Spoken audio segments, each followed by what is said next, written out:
وعلیکم السلام ورحمۃ اللہ۔ دیکھیے مراج صاحب، یہ جماعت کے اندر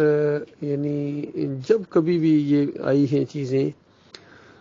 کچھ لوگ نکلے ہیں یا جنہوں نے انتشار پیدا کیا ہے، فتنہ برپا کیا ہے، یہ وہ سارے لوگ ہیں جو ایمان خالص کو، یعنی جو اس دور میں ایک دعوت اٹھی ہے، اس کو انہوں نے اللہ کی ایک نعمت نہیں سمجھا ہے۔ اللہ کی نعمت سمجھتے نا تو کبھی اس کا انکار نہ کرتے یا ناشکری نہ کرتے۔ تو ہم تو یہ سمجھتے ہیں کہ اس دور کے اندر اللہ نے گویا اپنی ایک قدرت دکھائی ہے، کیونکہ وہ ہر چیز پر قادر ہے، اور شیطان جو ہے نا اس کو ایسی مار پڑی ہے نا اللہ کی طرف سے کہ وہ بالکل بوکھلا گیا ہے۔ کہ دیکھیے اللہ کا ایک منصوبہ کہ نبی علیہ السلام آخری نبی ہیں، آج سے 1500 سال پہلے اندازہ لگے، وہ بھی گزرے، ان کی قبر بھی موجود ہے وہاں مدینے میں۔ تو اب ابلیس اس انداز سے، پہلے اس نے بڑا صبر کیا، نبی علیہ السلام کی وفات کے بعد ابو بکر صدیق نے اس کی ایک نہ چلنے دی، حالانکہ اس نے ابھی نبی علیہ السلام کی میت دفن بھی نہیں ہوئی تھی، تو اس نے ایک ہنگامہ برپا کروانے کی کوشش کی مسلمانوں کے اندر، لیکن ابو بکر صدیق نے ایسا خطبہ دیا کہ دم دبا کے بھاگا یہ ابلیس، اور پوری یعنی صحابہ کی جو جماعت ہے وہ اسی ایک نقطے کے اوپر کہ نبی علیہ السلام وفات پا گئے ہیں، اب قیامت سے پہلے اس دنیا میں وہ نہیں آ سکتے ہیں، اب وحی کا سلسلہ ختم ہو گیا ہے۔ تو کتنا لمبا اس کو انتظار کرنا پڑا ہے۔ یہ انتظار کرنا، کسی شکار کرنے کے لیے آپ نے کبھی یہ دیکھے ہوں جنگلوں میں، یہ جو مختلف جانور شکار کرتے ہیں، چیتا ہے، وہ جگوا ہے، پتہ نہیں وہ شیر بھی ہے، کہ وہ بڑی گھات لگا کے بیٹھتے ہیں، کئی دفعہ تو درخت کے اوپر بیٹھتا، بڑا لمبا وقت اس کو انتظار کرنا پڑتا ہے جب تک وہ ہرن اس کے نیچے نہیں آتا۔ تو یہ بھی ایک چیز ہے۔ اسی طرح یہ ایجنسیوں کے لوگ ہیں، اپنی منصوبوں کے لیے کتنے کتنے لمبے یہ وہ بناتے ہیں۔ تو ابلیس ان سب ایجنسیوں سے اوپر بڑا ایجنٹ ہے، اس کو لمبا عرصہ انتظار کرنا پڑا امت مسلمہ کے اندر، پھر دوبارہ گمراہی لانے کے لیے۔ اور یعنی پہلی صدی گئی، دوسری صدی، پھر تیسری صدی کے اندر وہ احمد بن حنبل کے ذریعے قبر پرستی کا شرک لانے میں کامیاب ہو گیا کہ ادیرو فی القبر، اور پھر اس کو آہستہ آہستہ اس نے ایسا آگے بڑھایا کہ کسی کی پھر جرت نہیں پڑی اس کفر شرک کے ساتھ آنکھ ملانے کی۔ پھر جب اللہ تعالیٰ نے اپنی قدرت سے غیر نبی کے ذریعے، ایک امتی کے ذریعے زبردست قسم کی توحید کی دعوت اٹھائی، اور وہ چونکہ مخلص تھے، اور اللہ تعالیٰ مخلصوں کو ضائع نہیں کرتا ہے، ان کے اجر کو ضائع نہیں کرتا ہے، اور ان کو رہنمائی کرتا ہے، مالک ولی ہوتا ہے اپنے مومن بندوں کا، ان کو اندھیروں سے نکالتا ہے، روشنی میں لے کے آتا ہے، ان کی برابر تربیت کرتا ہے۔ اور جس طریقے سے ڈاکٹر عثمانی رحمۃ اللہ علیہ اس معاملے میں آگے بڑھے ہیں، اور جب آخری ان کی عمر کے حصے میں، تو جب کبھی یہ طاغوت کی حمایت کرنے کی کوشش کرتے تھے تو ڈاکٹر صاحب جوش میں آ جاتے تھے کہ اب بھی میرے لیے موقع نہیں ہے، قبر میں پاؤں لٹکائے ہوئے ہوں کہ صاف بات کہوں۔ تو اس انداز سے ڈاکٹر صاحب نے چڑھائی کی ہے کفر و شرک کے اوپر، تب اللہ نے ان کو استقامت بھی دی اور ان کی اس طریقے سے دعوت سامنے آئی ہے۔ پھر اللہ تعالیٰ نے ان کو بچایا بھی ہے، چونکہ حالانکہ کئی دفعہ مقدمے بھی قائم ہوئے ہیں، مسلک پرستوں نے ان کے قتل کا فتویٰ بھی دے دیا تھا، تو اگر وہ قتل کر دیے جاتے، یعنی شہید ہو جاتے، یا کوئی اور اس طرح کا معاملہ حکومتی کوئی ایکشن ان کے خلاف ہو جاتا قانونی، تو یہ بھی ہمارے لیے ایک بڑا مسئلہ تھا بعد والوں کے لیے، لیکن اللہ تعالیٰ نے ان ساری مصیبتوں سے ہمیں بچایا ہے، اور وہ لٹریچر اپنی اصلی حالت میں موجود ہے۔ اب ابلیس کو جو تھا نا بندہ چاہیے تھا جو اس دعوت کا رخ موڑے، اور ایسے لوگوں کو اس نے تھپکیاں بھی دیں، اور خاص کر ان کے دماغ کے اندر یہ کیڑا آ گیا کہ یہ لوگ جو ہے نا، یہ ڈاکٹر عثمانی رحمۃ اللہ علیہ سے بڑے عالم دین ہیں، ان کا فہم و فراست ذرا زیادہ ہے،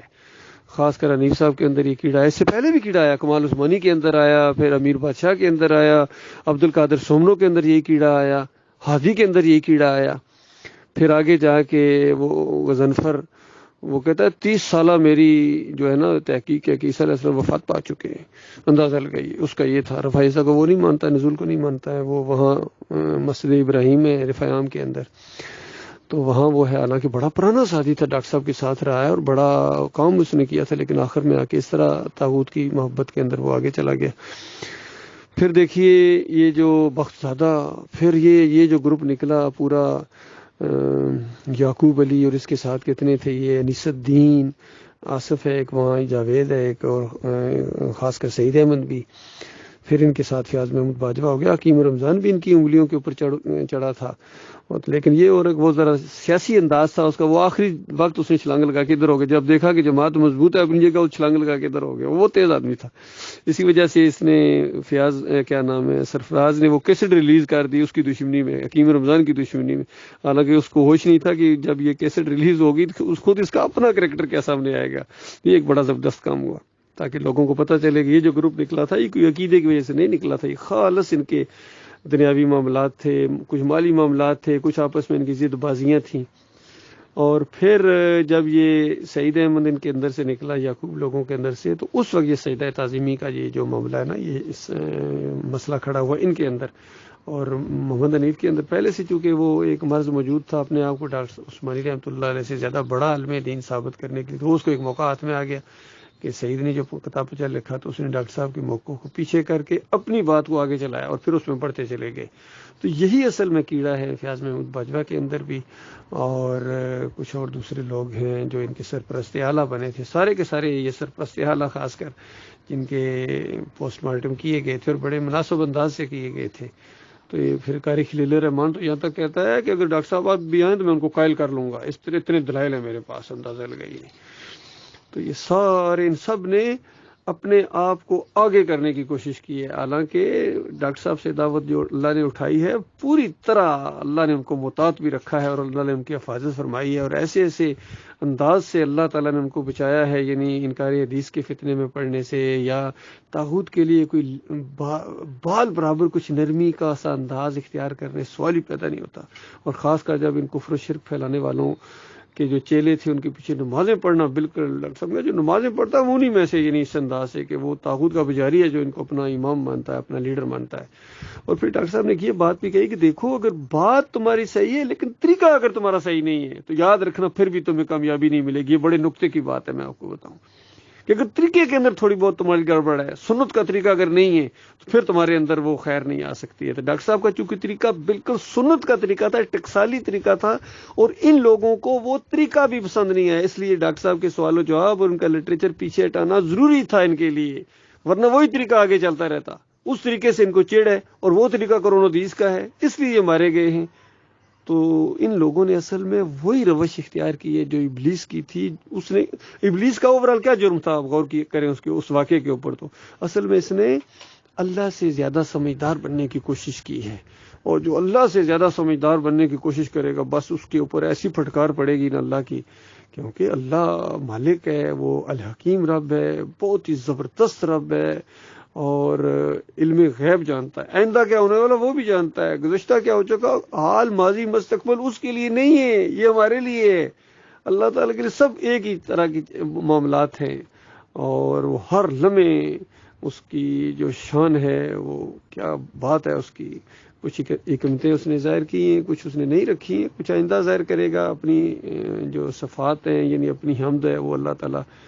اسی لیے اس مقام کو، اس جگہ کو